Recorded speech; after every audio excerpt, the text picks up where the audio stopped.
ಬಹಳ ಸುಂದರವಾಗಿ ನಳಿಸ್ತಾ ಇದೆ ಡೇಲಿಯ ಗಿಡಗಳು. ಸಿಂಗ್ ಅವರೇ, 1 ತಿಂಗಳ ಹಿಂದೆ ಪುಟ್ಟು ಗಿಡಗಳನ್ನ ನೆಡೋದು ತೋರಿಸಿದ್ವಿ. ಈ ಗಿಡ ಕೊಡಿ ತುಂಬಾ ಜನ ಕೇಳ್ತಾ ಇದ್ದಾರೆ, ಆಸಕ್ತರು.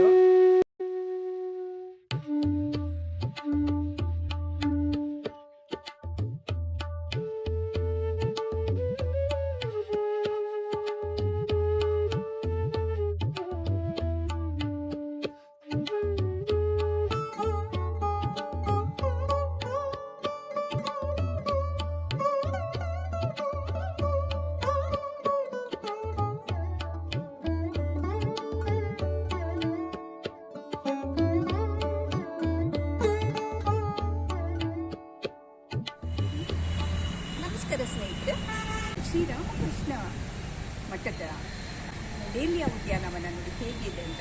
ನಾವು 1 ತಿಂಗಳ ಹಿಂದೆ ಪುಟ್ಟ ಗಿಡ ಅದು ಹಾಗೆಯೇ ಮದರ್ ಪ್ಲಾಂಟಿಂದ ಅದರದ್ದು ಕಟಿಂಗ್ ತೆಗೆದ್ಬಿಟ್ಟು ನೆಡೋದು ಹೇಗೆ ಅನ್ನೋದೊಂದು ವಿಡಿಯೋ ಮಾಡಿದ್ವಿ. ಅಂದರೆ ಇವಾಗ ನೋಡಿ ಅದೇ ಗಿಡ 1 ತಿಂಗಳ ಹಿಂದೆ ನೆಟ್ಟ ಗಿಡಗಳು ಹೇಗೆ ಹೂ ಬಿಟ್ಟು ನಳಿಸ್ತಾ ಇದೆ ಅಂತ ನೋಡಿ. ಬನ್ನಿ ವೀಕ್ಷಕರೇ, ನಾನು ಇದನ್ನೆಲ್ಲ ಒಂದ್ಸತಿ ತೋರಿಸ್ತೀನಿ ನಿಮಗೆ ಉದ್ಯಾನವನ. ಹಾಗೆಯೇ ಲೋಕನಾಥ್ ಸಿಂಗ್ ಅವರನ್ನ ಮಾತಾಡ್ಸೋಣ ಬನ್ನಿ.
ನಮಸ್ಕಾರ ಲೋಕನಾಥ್ ಸಿಂಗ್ ಅವರೇ. ಏನು ಉದ್ಯಾನವನ ಅಂದರೆ ಒಳ್ಳೆ ದೇವಲೋಕ ಥರ ಕಾಣಿಸ್ತಾ ಉಂಟು, ಅಷ್ಟು ಚೆನ್ನಾಗಿ ಡೇಲಿಯ ಬಂದಿದೆ.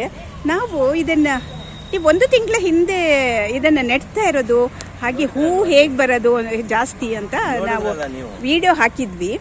ಇವಾಗ ಹೇಳಿ, ಎಷ್ಟೊಂದು ಸುಂದರವಾಗಿ ಬಂದಿದೆ ಅಲ್ವಾ, ಎಷ್ಟೊಂದು ಬಣ್ಣಗಳು. ಇದನ್ನು ಈ ಹೂಗಳು ನೋಡೋವಾಗ ಹಾ ಅನಿಸುತ್ತೆ. ನಿಮಗೆ ಇಷ್ಟು ವರ್ಷದಿಂದ ಮಾಡ್ತೀರಿ, ಈ ವರ್ಷದ ಹೇಳಿ, ಈ ವರ್ಷದ ಹೂಗಳ ಬಗ್ಗೆ ಹೇಳಿ. ಅಲ್ಲಲ್ಲ, ಈ ವರ್ಷ ಅದೇನೆ ಹೂವು ಬಂದಾಗ ನಮಗೂ ಸಂತೋಷ ಅಲ್ವಾ ಅದು. ಜನ ನೋಡಿದವ್ರು ಏನಂತಾರೆ, ಇಲ್ಲಿ ಬಂದವರು ಎಲ್ಲ ಸಂತೋಷ ಪಡ್ತಾರೆ. ಹೂವು ಯಾರಿಗೂ ಇಷ್ಟ ಆಗಲ್ಲ ಅಲ್ವಾ? ಯಾರಿಗೂ ಇಷ್ಟ ಆಗಲ್ಲ. ಹೌದು, ಅದಕ್ಕೋಸ್ಕರನೇ ನಾವು ರಾಮಕೃಷ್ಣ ಮಠದ ಉದ್ಯಾನವನ ಫೋಟೋ ಹಾಕಿದ್ರೆ ತುಂಬಾ ಜನ ನಮ್ಗೆ ಗಿಡ ಕೊಡ್ತೀರಾ ಗಿಡ ಕೊಡ್ತೀರಾ ಗಿಡ ಕೊಡ್ತೀರಾ ಅಂತಿರ್ತಾರೆ. ಮನೆಗೆ ಒಂದು 4 ಗಿಡ ಕೊಡ್ಬೋದಷ್ಟೇ, ಅದಕ್ಕೆ ಅಂತ ನಾವು ಇದು ಮಾಡೋಕ್ಕಾಗಲ್ಲ ಅಲ್ವಮ್ಮ. ಯಾರಿಗೆ ಅಂತ ಕೊಡಕ್ಕಾಗತ್ತೆ ಅಲ್ವಾ? ಎಷ್ಟು ಜನ ಬಂದ್ಬಿಡ್ತಾರೆ ಗೊತ್ತಾ, ಅದು ನರ್ಸರಿ ಆದ್ರೆ ಪರವಾಗಿಲ್ಲ. ಹೌದು, ನಮ್ದೊಂದು ನಮಗೋಸ್ಕರ ಮಾಡ್ಕೊಳ್ಳೋದಲ್ವಾ. ಮತ್ತೆ ಮಠದ ಪಾಪ ಕೇಳೋರ್ಗೆ ಒಂದು 4 ಗಿಡ ಕೊಟ್ಟಿರ್ತೀನಿ, ತುಂಬಾ ಆಸಕ್ತಿ ಇರೋರ್ಗೆ ಅಲ್ವಾ. ಇರೋರು ಪಾಪ ನೀವೇನು ಹೇಳ್ತೀರಿ? ಹಾಕಕ್ಕೆ 1 2 3 1 4 ಗಿಡ ಕೊಡ್ಬೋದಷ್ಟೇ. ನಾವು ನಮ್ಗೆ ಟೈಮ್ ಇರಲ್ಲ ಅಲ್ವಮ್ಮ. ಹೌದು ಅಲ್ವಾ? ಯಾಕೆ ಏನು ಗೊತ್ತಾ, ಏನೋ ಆಸೆ ಪಟ್ಟು ಕೇಳ್ತಾರೆ, ಒಂದು 4 ಗಿಡ ಕೊಡ್ತೀನಿ ಮನೆಗೆ. ಹಾ. ಆ ಥರ. ಅಂತೂ ನೋಡಕ್ ಬರ್ಬೋದಾ ಇಂಟ್ರೆಸ್ಟ್ ಇರೋರು, ಆಶ್ರಮ ಅಲ್ವಾ? ಆಸಕ್ತಿ ಇರೋರು? ದೇವಸ್ಥಾನ ನೋಡಿ ಸಂತೋಷ ಪಡ್ತಾರೆ. ಹೌದು ವೀಕ್ಷಕರೇ, ಹಾಗಾದ್ರೆ ದಸರಾ ಟೈಮಲ್ಲಿ ಮೈಸೂರನ್ನ ನೋಡ್ತಾ ಇದ್ದಂಗೆ ನೀವು ಇಲ್ಲಿ ಕೂಡ ಒಂದು ಭೇಟಿ ಕೊಡಿ, ಹಾಗೆ ಶ್ರೀರಾಮಕೃಷ್ಣ ಆಶ್ರಮಕ್ಕೂ ಭೇಟಿ ಕೊಡಿ. ನೋಡಿದ್ರೆ ಅವ್ರಿಗೂ ಸಂತೋಷ ಆಗಿದೆ. ಹಾ ಹೌದು ಹೌದು, ಬಂದಿದೆ ಅವ್ರಿಗೂ ಪ್ರಕೃತಿ ಎಷ್ಟೊಂದು ವರದಾನ ಕೊಡ್ತಾ ಇದೆ ಅಂತ ನೋಡಿ. ನೋಡಿ ಪಾಪ. ಥ್ಯಾಂಕ್ ಯು ಲೋಕನಾಥ್ ಸಿಂಗ್ ಅವರೇ. ಈಗ ರಾಮಕೃಷ್ಣ ಮಠಕ್ಕೆ ಜನರು ಈ ತರ ಹೂಗಳಲ್ಲಿ ಇಂಟ್ರೆಸ್ಟ್ ಇರೋರು ಬಂದು ನೋಡ್ಬೋದಾ? ಆಶ್ರಮ ಎಲ್ಲರಿಗೂ ಓಪನ್ ಇದೆ. ಹಾ. ದೇವಸ್ಥಾನ ಅಲ್ವಾ ಇದು, ಯಾರಿಗೂ ರಿಸ್ಟ್ರಿಕ್ಷನ್ ಇಲ್ಲ. ಬೆಳಿಗ್ಗೆ 6ರಿಂದ 12 ಗಂಟೆ ತನಕ ಓಪನ್ ಇರುತ್ತೆ.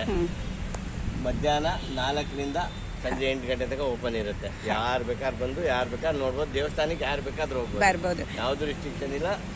ಬಂದ್ರೆ ಒಳ್ಳೆ ಬಂದು ಸಂತೋಷ ಅದೇ. ಹಾಗೆ ಉದ್ಯಾನವನ ನೋಡ್ಬಿಟ್ಟು ಸಂತೋಷ ಪಟ್ಟು ಹಾಗೆ ನೋಡ್ಕೊಳ್ಳೋದು, ಆಶೀರ್ವಾದ ಪಡ್ಕೊಂಡು. ಏನಂದ್ರೆ ಆಶ್ರಮ ಇದೆ ಅನ್ನೋದು ಅವ್ರಿಗೂ ಗೊತ್ತಾಗುತ್ತೆ. ಹೌದು, ರಾಮಕೃಷ್ಣ ಆಶ್ರಮ ಇದೆ, ಇಲ್ಲಿ ಆಕ್ಟಿವಿಟೀಸ್ ಏನು, ಏನ್ ಸೇವೆ ಮಾಡ್ತಾ ಇದ್ದಾರೆ ಸ್ವಾಮಿಗಳು, ಅದೆಲ್ಲ ಗೊತ್ತಾಗುತ್ತಲ್ಲ. ಹೌದು. ಒಂದು ಮುಖ್ಯವಾಗಿ ಗಮನ ಹರಿಸಬೇಕಾದದ್ದು, ಬರೋ ಜನಗಳು, ಪ್ರವಾಸಿಗರು ಯಾರೇ ಆಗಲಿ, ಶಾಂತಿ ಭಂಗವಾಗದಂತೆ, ಕಸ ಎಲ್ಲೂ ಹಾಕದಂತೆ, ಸ್ವಚ್ಛತೆಗೆ ಕೊರತೆ ಆಗದಂತೆ ವರ್ತಿಸಬೇಕು. ಅದಂತೂ ತುಂಬಾ ಪಾಪ ಅವರು ಸ್ವಲ್ಪ ಸಮಾಧಾನ ಆಗುತ್ತೆ ಬಂದು ಹೋದ್ರೆ. ಹೌದು, ಕರಾರುವಕ್ಕಾಗಿ ಅದನ್ನ ನಿಯಮಗಳು ಆಶ್ರಮದಲ್ಲಿ ಏನ್ ನಡೆಯುತ್ತೆ ಅನ್ನೋದು ಗೊತ್ತಿಲ್ಲ ಪಾಪ. ಹೌದು ಹೌದು, ಅವ್ರಿಗೂ ಒಂದು ಸಮಾಧಾನ ಅಲ್ವಾ, ಬಂದು ನೋಡಿದ್ರೆ ಅವ್ರಿಗೂ ಸಂತೋಷ ಆಗುತ್ತೆ. ಹೌದು. ಮತ್ತೆ ಈ ಗಿಡಗಳ ಬಗ್ಗೆನೂ ಸ್ವಲ್ಪ ತಿಳುವಳಿಕೆ ಅವ್ರವರೇ ತಕೊಂಡು ಹೋದ್ರೆ ನಿಮ್ಮ ಕಡೆಯಿಂದ ಅವರಿಗೂ ಸ್ವಲ್ಪ ಹೌದು, ಅವ್ರಿಗೂ ಸುಲಭ ಆಗತ್ತೆ, ಐಡಿಯಾ ಬರುತ್ತೆ. ಐಡಿಯಾ ಬರುತ್ತೆ. ಹೌದು ಹೌದು, ನಮಗೂ ಅವರಿಂದ ಏನಾದ್ರು ಐಡಿಯಾ ಸಿಗುತ್ತೆ.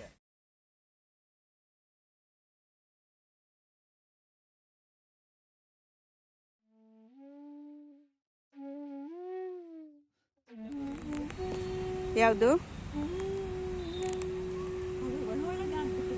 ಹೌದು, ಈ ಕಲರ್ ಅಂತೂ